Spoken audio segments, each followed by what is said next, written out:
Good morning, and thank you for joining us. Welcome to Talking Technology with VI Labs. At VI Labs, we believe technology is the single greatest enabler for people with sight loss and all disabilities. If you're looking for the latest news and conversation on tech from a more accessible perspective, you've come to the right place. Yes, indeed you have. Hello and welcome in on this Apple event day. We are joining you slightly later than usual. It is 4 o'clock Irish time, and we are here with a very special podcast today for episode number 56 because, well, Apple held an event. They held an event just an hour ago, all themed around the great device that is the iPad. And we just decided we'd delay this podcast very slightly today. We usually do this whole thing at 2:30, but we said we'd push it out to 4 o'clock and chat all things iPad on that lovely new big screen. It's coming in 13 inches now, getting bigger all the time. We'll talk about all that and more in just a bit. We've also got some brilliant stuff around tech news. We'll have great tech news, and we'll be talking about recording apps later on in Quick Picks too. So there is loads to come in the show, so please do stick around for the next little while, and we hope you'll enjoy the show. Now, if maybe you have watched the Apple event, or perhaps you've got some thoughts after listening to us talk about said Apple event, maybe you might want to get in touch, and there are loads of ways that you can do this. Yes, if you want to get in touch with the Talking Technology team, there are many ways to do it. I must say, I'm kind of glad to have my actual, my normal music back this week. We don't have to deal with any of that AI nonsense. It's great. If you want to get in touch with Talking Technology, there are a few ways you can do it. You can send us an email to content@vi.ie. That's content@vi.ie. Or you can send us a voice note on WhatsApp, and we might include some of your voice notes in the show. You can send that WhatsApp voice note to 086 199 0011. That's 086 199 0011. We would absolutely love to hear from you. So if you have thoughts, please don't hesitate to get in touch, because hey, this is your show. We want you to interact. So do please join the conversation. Now, Apple events, they are an exciting time, it must be said, for I think many. I think it's fair to call us tech nerds. I think that's absolutely fair. But we have assembled a team of Apple experts and fans and everyone here to talk about today's iPad Apple event, the Let Loose event, from an accessibility perspective. So joining us here on Talking Technology, I'm delighted to be joined by the brilliant team that is Mairead O'Mahony, Joe Lonigan, Daniel Dunn, Sean Doran and JP Corcoran. Hello folks, how are we? Hi David, how are you? Good, thanks. Hi. Good to be here. Brilliant. So folks, first of all, we'll just get your kind of general impressions on the event. So we just watched it as a group, but because it was only on in the last little while, we haven't got a huge amount of time to really run through our thoughts in detail. But Mairead, I'll start with yourself. What were your impressions of the event? Hi David. It was a very good event. There was a lot of detail in it. It's exciting to see the new iPad Air and the iPad Pro being unveiled. They both come in two different sizes, so they're both in 11-inch and 13-inch, which is really good. The iPad Air features a new chip as well, which is also much faster, and so does the Pro, so that's really good. One of the iPads also has it in the document scanner. It has a feature where it'll automatically, if you're scanning a document, it'll automatically take out the shadows and it'll just take a photo of the document then. So it's actually a really good way of capturing a document. So that should be, great for anyone who's totally blind or visually impaired to be able to scan their documents and read them as well. So that's a really exciting feature for me, I think. Absolutely. Some really exciting stuff there. Joe, what are your thoughts? Yeah, I really enjoyed it, David. And I enjoyed the fact that it had audio description as well. So it was a great presentation. But the iPad Air, I think that's going to be an exciting product for many vision impaired and blind people, especially going up to 13 inches, if you like a bit more real estate on your screen. And the fact that it works now with the Magic Keyboard, that's a really good plus, because the Magic Keyboard is really nice keyboard to type on. And anyone learn how to touch type, you can now use an iPad to do that as well. So that'll be a big bonus in my opinion, especially for new users or people rehabilitating and only getting used to vision impairment. It's a good plus. The other big thing I noticed was not massive now or anything, but the iPad 10th generation has come down in price a little bit. So I know they mentioned $349, but that will transfer over here as well. It's usually a little bit more over here slightly, so it'll probably be something like, I think it's $429 or $459 at the moment. So it might come down to $399, something like that. Yeah. But it'll be a small reduction as well in the 10th generation. That's an entry level iPad for a lot of people, especially if you're only interested in using your iPad for video calls and streaming apps and YouTube, Netflix, that kind of thing. The Magic Pencil was there. I'm not sure if there are going to be many uses for the Magic Pencil.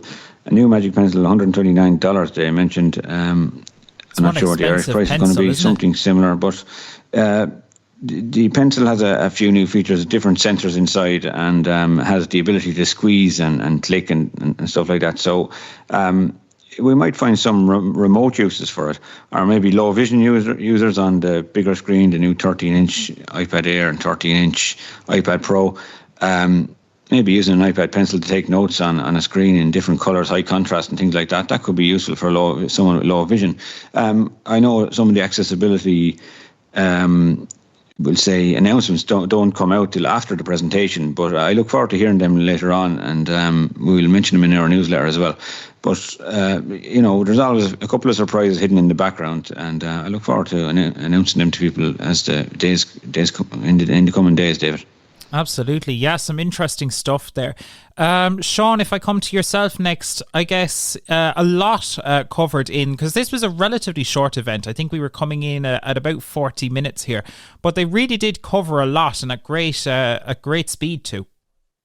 Oh, they definitely did. And I think it was a very slick presentation. It must be at least double the budget, David, of your and JP's podcast for each episode. Yeah, close to it now, but hard to say.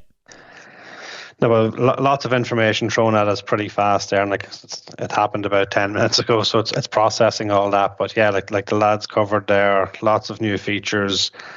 The iPads are slightly thinner. The camera on the front has moved to the horizontal plane now, so you'll have it in landscape when you're doing meetings, etc., which just makes sense. I will not be out of frame in Teams meetings any longer, which is great. Yeah, no more excuses. And they're pushing just the power of the iPad Air in terms of, it's got the M2 chip now, so it's going to be faster. The CPU is faster. It's got a neural engine in it now, like all other M2 products. So it's 3 times faster performance overall. And that's going to be everything down from, snapping a photograph to maybe uploading something to Seeing AI or whatever you're using it for. It's going to feel faster if you've used the Airs before. And they're a slightly thinner profile now, but the Pro has, the Pro's moved to the M4 chip now, which isn't in any other Apple device. It hasn't been in any MacBooks. Yeah, not even a Mac. Yeah. So it's the first time we've seen or heard of the M4 chip, and it seems to be a very powerful new chip that's going to be in an iPad. So it's going to be more powerful than most people's laptops in terms of chipsets, and it's going to be more power efficient. So it's going to drain batteries less than previous chips. So it's very interesting approach, and like the list of features that they'd named it, from everything in terms of in the new Pro to new Retina, Ultra Retina XDR screens, deeper black levels, specular highlights. So for people who will do a lot of magnification and zooming in and out of even videos, they're going to feel a big difference there, and that they're pushing that this is almost a video processing portable unit. So there's a lot of video processing that you can do now on the M4 chip because of the improved neural engine on that, and that's just more access to AI and ML functions. I think, what did they say? 36 million. Can't remember the exact number. Processes per second. Yeah. Which is 38 trillion is what this trillion. Yeah. So I think I'm a lot slower than that, but that's obviously next level performance. So interesting to see where they're going to go with this. Absolutely. Yeah. And they mentioned, and you mentioned AI there, they mentioned AI, and I think that was the first time that they had mentioned AI in an Apple event. And I think they did it, I counted it at least 4 or 5 times. So that is also interesting to see, isn't it? Yeah, it's very interesting. Sorry, you could joke. Sorry, it is interesting, and Apple have actually purchased 4 or 5 AI companies in the last year. So I think the fact that they mentioned it 3 or 4 times shows that they're going to be a massive boost into the, into the scope of AI over the next year, I suppose. Yeah, WWDC is going to be very interesting in that regard. Daniel, I'm going to come to yourself. You work a lot here in Vision Ireland with students and those in school and so on. And iPads are used quite a lot in the educational settings. Do you think this new slightly upgraded iPad Air, and also the iPad Air now coming with a larger screen, of course 13 inches compared to the 11 inches of the smaller device, do you think that is going to have much of an impact in the school setting, especially perhaps for kids with low vision? Yeah, I think the bigger screen size, now not all bigger isn't always better, but I think the fact that they're introducing a 13-inch screen, gives the choice there that's wanted. It's definitely going to be welcome in education. For if you're working on maybe assignments or whatever, the more real estate you have, the better. So I think they were boasting in it that it's 30% more screen area. Yeah, it really is a fine size screen, and I'm really interested. Like, I was coming into this, I have an old I think it's 6 years old now, a 2018 iPad Pro, and I was thinking going into this about upgrading to the whatever the newest iPad Pro is going to be, whatever that ends up working out at. But now I'm actually going to end up looking at the Air, because it's got an M2 chip, which is a really powerful chip in its own right. So there are a lot of really impressive things seemingly coming out, even just on the Air level now, which is great that we have quite a reasonable step down, which is fantastic, isn't it? Yeah, I think it's the M2 chip is in the Air, and the Pro is getting the M4 chip.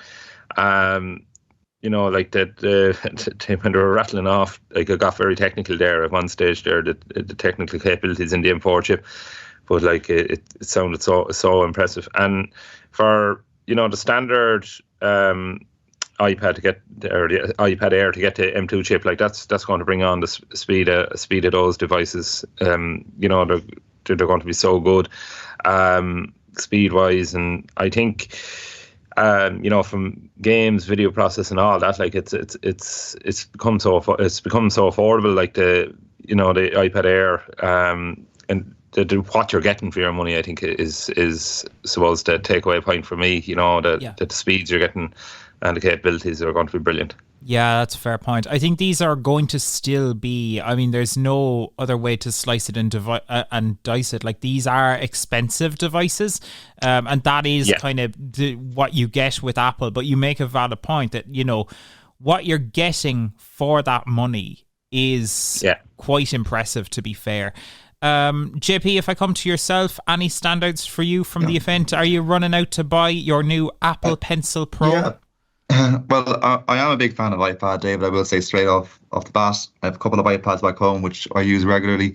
Overall, with the event, I was impressed. There's a lot of information covered in a relatively short space of time. What was it, 35-40 minutes only?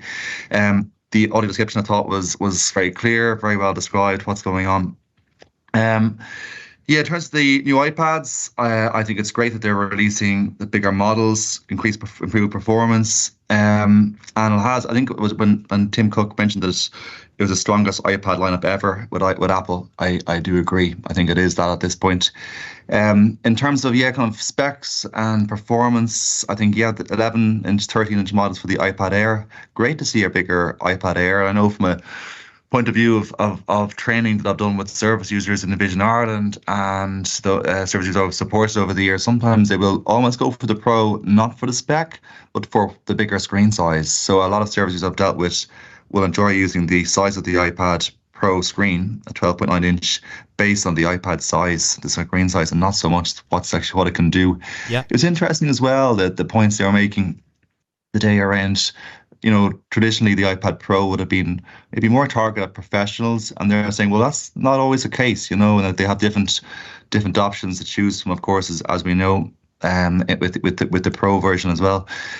Certainly a lot thinner, a lot lighter. I think they were saying it was down to, I think it was 5.3 millimeters, 5.1 millimeters thin. So the thinnest Apple iPads ever has been released. So I'd love to get my hands on one just to feel it. I'm terrified I'd drop it and break it, but that's certainly impressive. For context, they say it's thinner than the iPod Nano. To give people context, if anybody's got the iPod Nanos in the past, it's thinner than the iPod Nano, which to your point, JP, did give me some concerns about its fragility battery. A bit, and battery. It's a good point. But still very impressive. No two ways about it, isn't it? For sure. And then the performance, it was almost like, where did the M3 chip go? It's like they skipped that. They went from the M2 to the M4. So certainly an impressive jump in performance with the iPad Pro. And then, looking at pricing, David, you were saying earlier, and Joe made a good point. Occasionally we'll see service users here in Vision Ireland, or will support service users who might not want the latest iPad Pro with all the bells and whistles. They want something standard. And that's, a good point made earlier. So the iPad Pro, iPad 10th generation, I should say, is down in price. And I think they said in dollars it was $349. Maybe I could be corrected on that. I think it was around that. In dollars, yeah.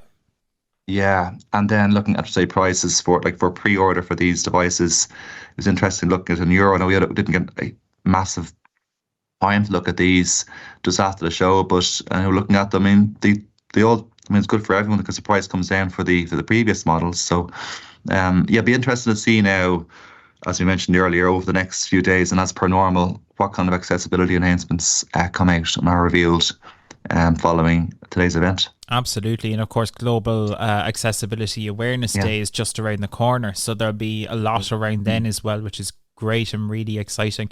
One of the things I noticed there is they've brought to the iPad Pro, they've brought a new OLED screen to the device. And it's got 2 panels, so is maintaining quite a significant brightness and things like that, which in its own right can be beneficial, I guess, in some ways to those, I guess, in particular with low vision, to have a little bit more of a range there in terms of the brightness and so on. But also they are offering this now with significantly reduced glare, they're saying, which I guess for some people, again, glare can be a bit of an issue. So Sean, if I come to you on that, do you think that this new slightly less shiny screen is going to make much of a difference? Sorry, I think Sean has dropped out there. Oh, Sean has disappeared. Joe, if you want to jump in there, this new reduced glare on the screen, what are your thoughts? I think that will be a great thing for certain, we'll say, a certain bunch of vision impaired people that are affected by glare.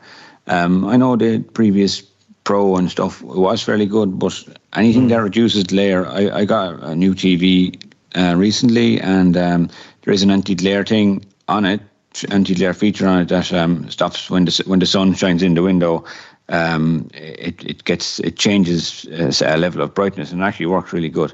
So anything that hopefully the new iPad will be just as good at doing something like that, because you're not always in control of the lighting in a room. If you're in a classroom and stuff, you can't go turning on or off lights or making dimming or making things brighter or whatever. So But if you can adjust your screen settings, and your screen settings are more powerful than what they used to be, that has to be a good thing.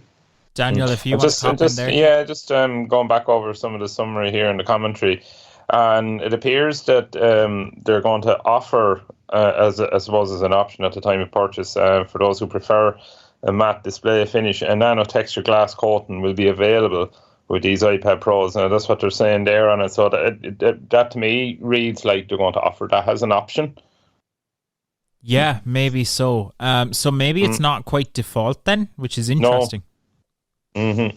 Huh. I'm saying now this is just the way that's worded. No, maybe I could be wrong. No, it's a good point to make, and it is one that's definitely worth noting.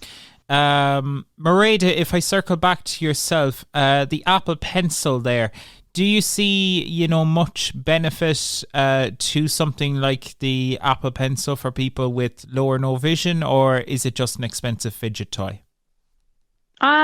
For somebody with low vision, all right, I think there would be benefit to it, because there is a lot of new gestures now as well. Like you can squeeze it to do different things, and that kind of thing. So I think for somebody with low vision, it would have some benefit. For somebody with no vision, probably not just yet. But with the different gestures now, I can see things maybe moving forward in that direction. I wonder if, and they mentioned this kind of like, I don't know how it works. I couldn't see the gesture as such, but this kind of like rotation.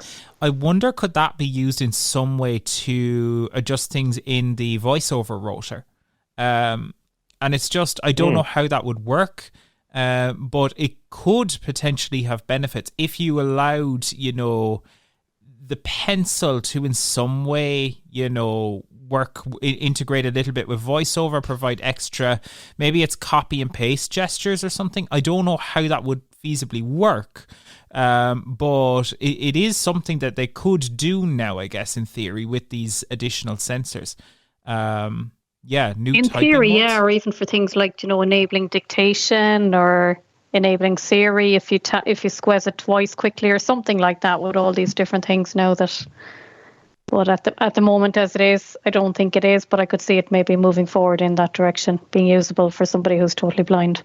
Double squeeze to speak. To some degree anyway, like. Yeah, I like it. Double squeeze to speak. I'm on board. Who knows what will become with the Apple Pencil. It really is a visual tool. I think, pencils by their nature are visual tools.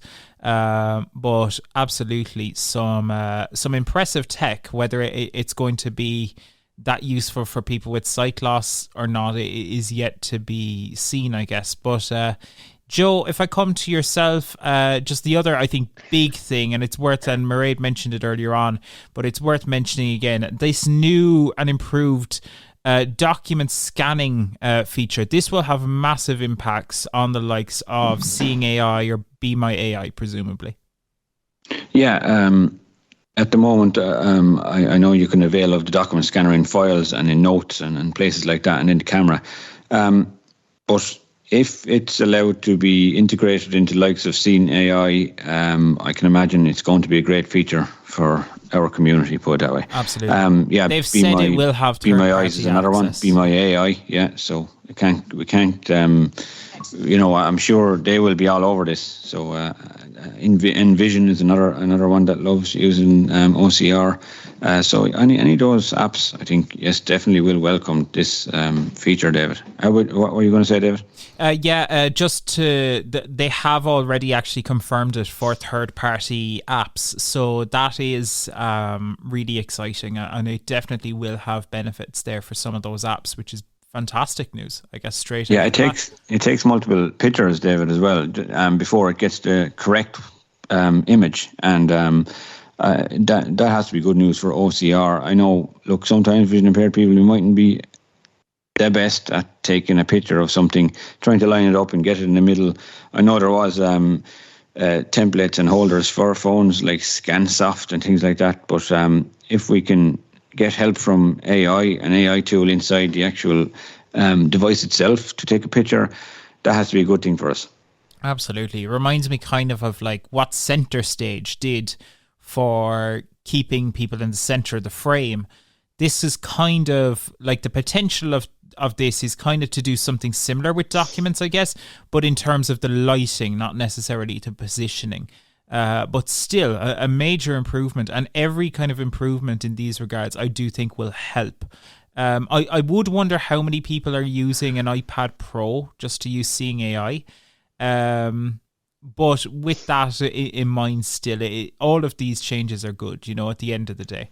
Yeah, I presume the same changes will come to maybe one of the next iPhones. If this technology is built into the iPad, I'm sure any business person or normal person that's going to be taking pictures of receipts or scanning any sort of a document will like to use the same features, whether they have an iPad Pro or not. So down the line, maybe devices with newer chips, when they come available, will use the same features, and people with more mobile devices will get access to it as well, I think. Anything you're planning to buy after this event, Joe? Yeah, I like the look of the iPad Air 11-inch. I think size of the screen won't matter that much to me. 11 inches is plenty, but the fact we could use it with the Magic Keyboard would entice me to buy the 11-inch iPad Air. Mairead? Definitely if I was to buy any, it would be either the iPad Air, the 11-inch, or the Magic Keyboard. The Magic Keyboard is a nice one, all right. Fair enough. Daniel, from your own perspective, I know you tend to be an Android man when it comes to things like this. Yeah, so you're asking would I be seen in an Apple shop? yeah, that select crowd. Would you be seen dead in there? Oh yeah, definitely. I don't know if I'd be probably maybe the 13-inch. Probably because I like, on tablets and things like that, maybe just sit down and binge on a few episodes of something on Prime or Netflix or whatever. So probably wouldn't need a whole lot of power for that, but the cheaper 13-inch screen one would probably suit my needs.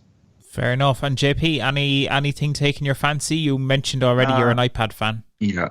I'd love to get my hands on one of the iPad Airs, either 11 or 13-inch. Love to try the 13-inch model. And interesting point as well I found was the bigger screen, how it could be potentially more helpful in like virtual meetings with multiple people on the screen. Think of someone maybe with low vision, or maybe when operating like split view mode and working across multiple apps at the same time. So I'd love to get my hands on either one of those if I had the option.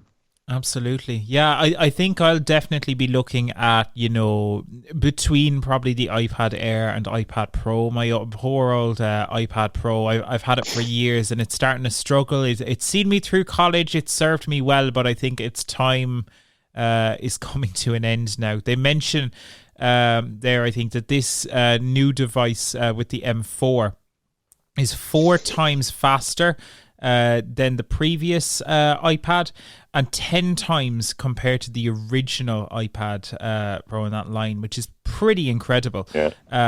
That's either, I should clarify, I'm not 100% sure whether that's with the Pro or the Air, but still, regardless, very impressive. 4x faster compared to the last version and 10x compared to the first. Like 10x faster is insane. That's really insane. Some other just really quick points that probably aren't within the scope of this today. We'll cover more of this in the newsletter, and we'll have a recap video out on our YouTube channel later in the week as well. But Final Cut and Logic are both getting some updates, so you can now use AI to like separate tracks in Logic and stuff like that. And there is also a new multicam feature coming to Final Cut for the iPad. So you'll be able to download a new app onto your iPhone, for example, and your iPhone will be able to be used in multicam setups if that's something that you're doing. It's more complex production stuff, and I guess these are devices in some regards for real pros, if you will, but still really, really impressive stuff, and you do have to hand it to Apple. They do continuously up the game with this kind of stuff. But I guess before we move on, one last question for our panel of Apple experts. We've seen the new iPads. These are probably going to be the last devices we get for before WWDC and all those operating system announcements.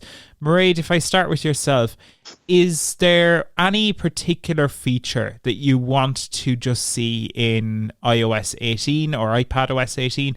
Any of the upcoming operating systems? What do you want to see now? Oh, I'd love to see AI being more integrated into things, so that you could just like ask AI to do something for you rather than maybe Siri, and you get more accurate responses. Even get it to search the web for something and it'll give you back the results. So it's all built into the operating system. Siri Pro, if you will. Rather than having to use separate, different AI apps. So it would be great to just have it all integrated. Hopefully they don't make it a subscription. Could you imagine Apple Siri Hopefully not, yeah. No. Joe, any particular feature you're looking forward to?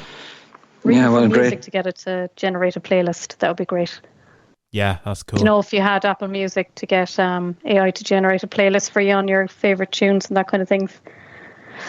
Joe, your thoughts? Yeah, well, great minds think alike. I think, as Mairead was saying, I'd love Siri to get a lot better, especially with dictation. It's still a bit iffy, it's like, I don't think they've neglected it as such. They probably just haven't found a way of keeping it up with all the other AI, virtual assistants out there, if you know what I mean. So Siri, I think, and as software announcements go, I'm hoping for that before the end of the year. Even hands-free ones using AirPods, hopefully they get a little bit better. Reading web pages for people that don't have the best use of their hands or are not great with touch screens, maybe ask it to go to a web page. I know some of the Android features where AI ones were expecting to do that this year, so maybe to take a note out of their book and start, maybe read a web page, move down a couple of paragraphs and read from a certain point, and as Mairead was saying, just to do the job you ask it to do, and not something else. That is still very annoying when you ask it to call somebody and it says, I don't see that person in your contacts, even though we were trying to call a certain shop or a business or something, you know what I mean, David? So just to become a bit more intelligent, a bit more AI. Fair enough. Daniel, anything for yourself that you're looking forward to? Anything that you've seen on other devices recently you'd like the Apple side to steal? No, but one thing I would like to see, is more asking Siri to do things in the system settings. For example, let's say I'm on voice over and I want to decrease the speech rate. I should be able to ask Siri to do that, but you can't. That's a very simple thing, but you're absolutely right.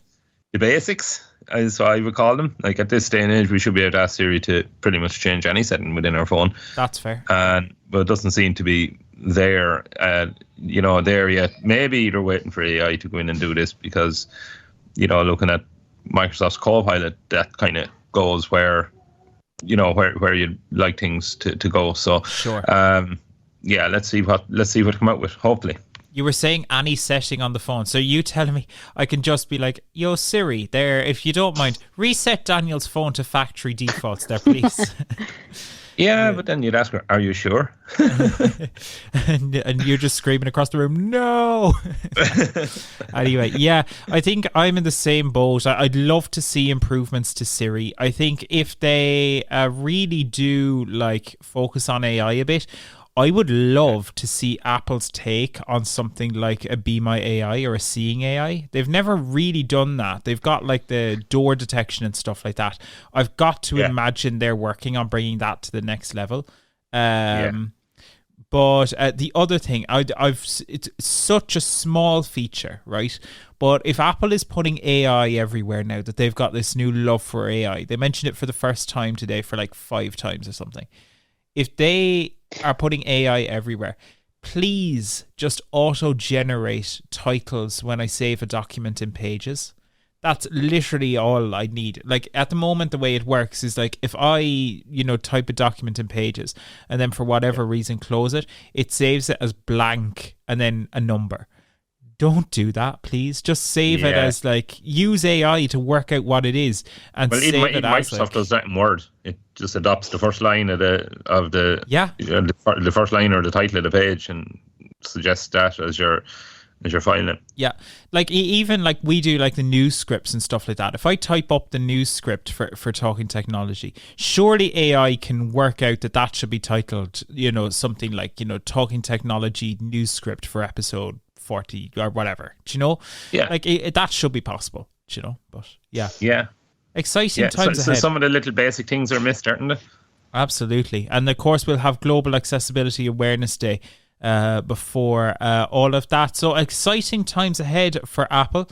And who knows what the future will bring for all of those Apple devices. But folks, thank you so much for joining us over the last little while. Hope you enjoyed the event. And who knows, we'll have to have you back for the next event. Who knows what will be announced. But thank you for joining us for now. Alrighty, let's move swiftly on. If you want to check out some of the information from the Apple event today, be sure to check out the Tech on Tap newsletter and also our YouTube channel as well.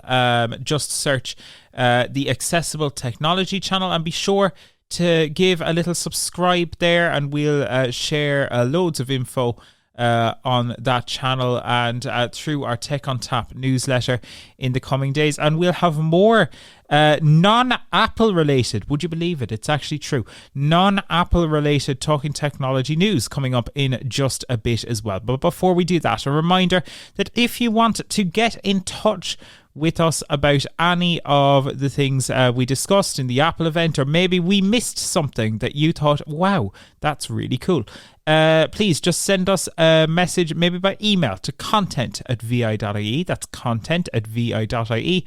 Or you can send us a WhatsApp voice note, 086 199 0011. But now, it's Talking Technology News time. This is Talking Technology News.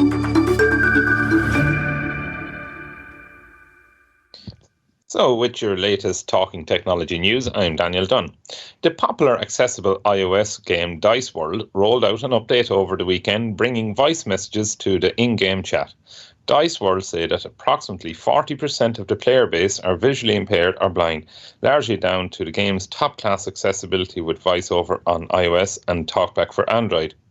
The game previously had lots of in-game social features, but these needed to be rebuilt in October 2023 after the company providing the underlying tech went bankrupt.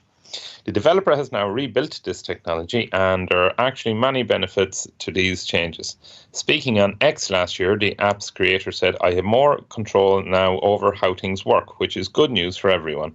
I can tailor the system to better meet your needs, including those related to accessibility. There are still some bugs to squash and improvements to make, and I'll be pushing those out as fast as I can." This weekend's update fixes some of those bugs and brings the voice messages feature, which will be a welcome addition to the app. And there's more good news in the world of accessible mobile games, as the creator of the AppleVis award-winning game Timecrest are launching a new podcast called Writers and Readers. A promo for the new podcast reads, "After 8 years of writing Timecrest, we're ready to share what we've learned about writing a good story. They say a story is written twice. The first time is when you put the words down on paper, and the second when the reader reads them. So grab a cup of coffee and enjoy a casual chat between me and our co-hosts Kai and Bennett between Writers and Readers as we take apart writing principles and talk about some of our favourite stories. We will also give you a behind-the-scenes look at how we approached writing Timecrest. It is an excellent opportunity to get a look at behind the scenes of one of the App Store's most accessible games and how its creators wrote more than 10 novels worth of content for the project. All seems good in the world of accessible mobile apps, so this news is great to be here. There is more good news this week for users of HumanWare's Victor Reader Stream 3 devices. The product has now support for reading books from Audible. However, it is understood that the users will need to sync books to the device from their PC using the Audible Sync app. HumanWare recommend updating Audible Sync version 1.8.16, at which point the software should then see the Victor Stream. Device engine used by the Stream has also been updated with the latest release, so now it's using the latest voices from text-to-speech company Acapella.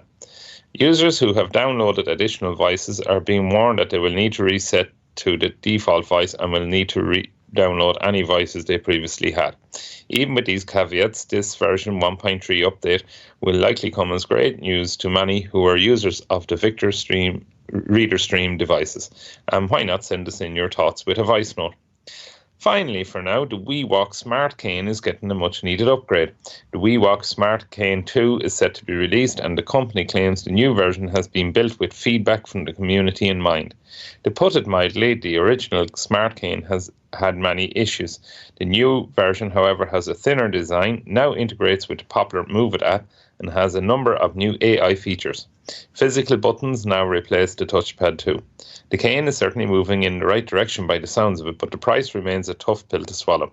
You need to enter your email and get through a bit of process to get the price, but the Irish customers will need to pay €799 plus a monthly subscription fee for full feature access. The idea of a smart cane is interesting, but WeeWalk haven't nailed it just yet. Time will tell if the new version is much better, so we'll need to just wait and see.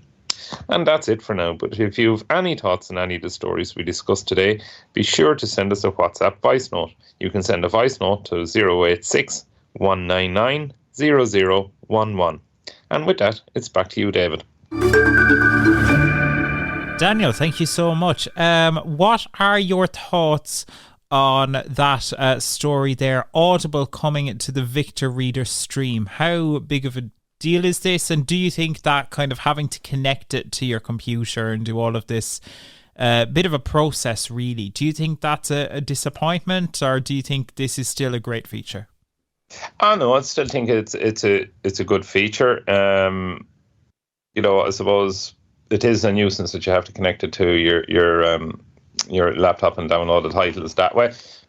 Maybe it's a security thing or something, because taking books, I suppose, off a service like that into a portable device. Could they have worked it that the streams via the Wi-Fi? Don't you know. Would think so. I presume it's security done, and to keep the the books and things like that, as part of in-house with the service. Yeah, for sure. That does make sense. And then in that world of accessible gaming, lots of good news. Have you ever tried Dice World or Timecrest yourself? I've not, but I must give them a go. And Dice World, I don't think Timecrest is, but Dice World is even available on Android for you. Yeah, have to search the Play Store for that now and have a go at it. Absolutely. See what it's like. Apparently, I've heard great things about how it works on for those using Hable devices as well. I used to play a lot of Dice World back in the day. I haven't in quite a good while. I'm still a massive fan of like Timecrest. An incredible game, absolutely incredible game. But great to see all of these features being updated, and that launch of that new podcast, Writers and Readers. I'll have to give that a listen. Joe, finally there, the WeeWalk Smart Cane 2. Did you ever get to try the original? I did. I got to try the original. To be honest, David, I wasn't that impressed with it myself. Maybe it just didn't suit me. I got some of the feedback. Either. Yeah, I got some of the feedback on from the device. Is it sonar they call that technology? It's kind of like detects objects around you somewhat, but only if they're like above you or directly in front of you, I think. Yeah, well, that does me, but I still maybe it's the fact that I have a little tiny bit of vision or something that I found a little bit distracting at times, and sometimes it was difficult to get used to the little touch, I wouldn't call it a screen, but touch surface on it that you could flick left and right and get different feedback and activate some different options. I just found that difficult to get used to. I think I like my cane to be fairly basic, and then I like my technology coming from my phone and stuff like that, you know what I mean? But there has to be people out there that it will suit, but they're going for a version 2, so that must mean there's customers out there. Absolutely. Yeah, I tried the WeWalk, not extensively, but I did get to try it out in Guide Dogs here in Cork. And for me, I felt like it just didn't do a whole lot of what I wanted. It was like, I love the idea of a smart cane, but this one just didn't really do it. It felt bulky to me. And they have fixed that now, for the record, for the second generation. But also, like you said, Joe, I never found that like touchpad very responsive or anything. So it's got a lot of hype, the WeWalk. And I don't know if it was something that I was particularly impressed by. I found it a little bit of a letdown, to be honest. But I am really excited to see what the WeWalk 2 has in store, because to be honest, that integration with Move It is really exciting. That's cool, in fairness. But are you really excited to pay a subscription service? No, that's awful. That's brutal. Mairead, would you ever pay a subscription for your cane? No, I think it should be included in the price of it, to be honest. That's fair. Yeah, that's very fair. Especially when it's, like 800 quid? Yeah. And then they want more money out of you for your features of your smart cane. Yeah, it's a tough pill to swallow, I think. But they also offer, in Ireland, they offer training for, I think, 140 quid if you're trying to buy training for it. So yeah, an interesting bit of kit, but I do genuinely think that there's like room for a smart cane eventually, if it has like, you know, like if I can go to a bus stop and without pulling out my phone, press a button on my cane, hear when the next bus is going to arrive, just without having to like pull out my phone or whatever, that it can sense what bus stop I'm at based on my location, and then announce like, you know, what the next bus is and stuff like that. Features like that I think will be really cool in a smart cane, but it needs to be practical too. And I'm interested to see, they're moving in the right direction, so who knows, maybe they'll get there. But interesting stuff. Joe, Daniel, Mairead, thank you so much for talking about that. If you have thoughts on Dice World, maybe you're a massive Dice World fan, you can send us a WhatsApp voice note 086 199 0011, or maybe you've tried and absolutely love the WeWalk Smart Cane. We'd love to hear from you. Please do get in touch with us. But now it is time for Quick Picks. It's time for VI Labs Quick Picks. Indeed it is. So, quick picks this week, we are looking at all things recording apps. We heard, interestingly, in the audio description earlier on for the Apple event that all of the event was shot, I believe, on iPhone, which is really incredible. That's the second time they've done that, and it doesn't like show in the production quality at all. It still looks really cinematic and stuff from what I can gather. But Joe, if we come to just recording apps, you can do a massive amount with recording on the iPhone, both in video, but in this case also with audio. Yes, David. Last week I wrote an article about the Tape-It Pro Recorder app, and this is a relatively new app. Well, it's out a while, but it's after becoming relatively new in the vision impaired blind community, because they have made a big effort to make it accessible with the use of VoiceOver, and all buttons on the app are now readable with VoiceOver, compared to maybe a year or so ago they were not labelled. But they have discovered that they have a niche market here with our community, so they decided to make the app fully accessible, and only right. All apps should be fully accessible without question, but I suppose it's commendable to see that they have done that. It's quite a good app. It's easy to get around. It's easy to start recording.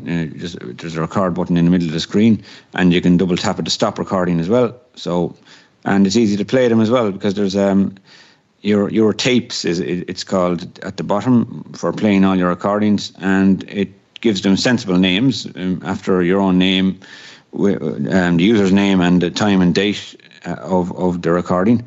You can do things like add it as a favorite, delete it, add kind of a bookmark in the middle for the good bits, if you know what I mean. If you had a long recording you wanted to pick a spot where you wanted to go back to quickly, you can add a little bookmark in it. It's like a podcast in that way, isn't it? Say that again. It's like a podcast in that way. Yeah, a little bit like a podcast. But come to the bad bit, maybe, or a good bit, whatever way you want to look at it. Well, it does offer stereo recording and lossless recording, but at a price. So the app is free, and you can do voice memo quality recording for free. But if you want to do stereo or lossless recording, you will have to pay €6 a month or €30 per year. Or they have the value option, I suppose, is I think it's €100 per for a once-off payment, a lifetime payment, and you will get all those features. I think they could have done a little bit better there, maybe made it a little bit cheaper for people on low income. Not all vision impaired and blind people, like anybody, we're not all employed or whatever, but you mightn't have a high income to be paying another subscription. I'm always giving out for subscriptions, David, forgive me. But, no, it's fair. And I think, it is, what I will say is, I do think it's good that in some regards that they offered that kind of one-time purchase, but still, I do think, like, we are moving in an area where every single thing is a subscription, from your music to your recorder to your cane, and it is kind of like, it is hard to kind of keep up with all of these subscriptions because it's a $5 here and a $5 there, but like, still, that adds up quickly. It adds up, yeah. So, but look, saying that, I suppose you do get a 7-day trial to try it out. So if you do like it and it's worth it for you, you go and subscribe to it. And as I said, you get great quality recordings for the paid subscription. Also, did you know your iPhone has 3 microphones, especially any of the newer ones from 10 upwards? So it takes advantage of the 3 microphones to give you this stereo quality recording. So that's quite good, David. Absolutely. And of course you do have like apps like the Voice Memos app built in as well. There's also Just Press Record, again quite an accessible app, a pretty good solution, and I think that's a one-time payment, I believe, Joe, and also available on Apple Watch as well, which is great. That's quite good. That's the good thing about the Just Press Record app. I suppose the quality of recording isn't as good because it's probably the Voice Memo standard again, but it's still very good quality. There is a transcription offer. There is a transcription option inside in the Just Press Record app. So after you record, you can press transcribe, and then you can send yourself the transcription. So the text of what has been recorded, which I think is a great feature. And as you said, there is an Apple Watch app attached to that, and it's very simple and basic, like all Apple Watch apps. You record and a stop button, and it syncs with the app on your iPhone. And then going back, the Voice Memos app, the good old reliable Voice Memos app, quite good as well. Free option built in. You can take little notes with it. You can ask Siri to record a voice memo. It'll pop up on the screen. All you have to do then is tap record, and it'll start recording, and tap stop. It'll stop recording. But as you said earlier, Apple, one place they could improve is naming their files. So it usually starts naming it by your address, so and the time and stuff, and it's a little bit like all those images from your camera years ago, DCM 1, 2, 4, 5, 6 or whatever numbers were on them. It means nothing until you put a name on it. So make sure to name your voice memo recordings after you do a quality recording. Make sure to name it, and it might make more sense to you that way. I was joking earlier on about, I'm sure, it would be so easy to name like documents and stuff like that based on AI. But if AI tried to like put names on some of my voice memos, I think it will be messy. Like there is like little, like I've just recorded like random lyrics for song ideas and stuff in Aldi at times, like just really stupid stuff. I think AI would have a horrible time like naming my my voice memos. But there you go. One other very quick app that I'll throw in the mix there is if you're looking for an audio recorder and indeed an audio editor. It's a little more high end, but there is Twisted Wave. But there's both an audio editor and an audio recorder app. It does cost a few bob. I think it's like 10 or 15 quid, but I couldn't fault it. It's quite accessible. You can install plugins for it as well. Not all of those plugins are accessible. They're from third-party developers, but the app itself is really accessible and is one that is worth a recommendation as well, for sure. So, Joe, thank you so much for chatting all about Quick Picks. Mairead, thank you so much as well for coming in there. And with that is about our lot. It is nearly coming up to 5 o'clock. So, hey, if you're listening to us in work, it might almost be home time. And there's just enough time left in the day to send us a voice note. I'll give you the number one more time. If you do want to get in touch with us, send us a voice note before the day is out. 086 199 0011. That's 086 199 0011. And of course, if you do want to send us an email, you can do that too. You can send it to content@vi.ie, and we would absolutely love to hear from you. So that is it. We'll have a recap of the Apple event in the Tech on Tap newsletter coming up later this week on Friday. So if you want to sign up on for that, be sure to check out vi.ie, and also be sure to check out our YouTube channel, where you can get all the past episodes of this podcast, but you will also get some really cool extra content, like a recap of the Apple event from today, and we have some really cool technology reviews over there too. Joe has got an excellent review of the Cosori Smart Air Fryer, so if that's your thing, be sure to check out our YouTube channel. Just search the Accessible Technology channel on YouTube, and be sure to hit that subscribe button and ring the bell, as they say. So for now, that is us. Thank you so much for listening. It's nearly home time. We'll see you again next week. We'll have an extra episode for you where we'll be talking all things Braille, and Mairead and the gang will be back to talk all things Braille next week. So don't go anywhere. Thank you so much for listening, and we'll see you then. Bye now. Thanks for listening to the Talking Technology podcast with VI Labs. If you'd like to support our show, please visit vi.ie/donate. Talking Technology is proudly sponsored by IA Labs, the market leader in digital accessibility services. IA Labs, digital inclusion, your legal obligation.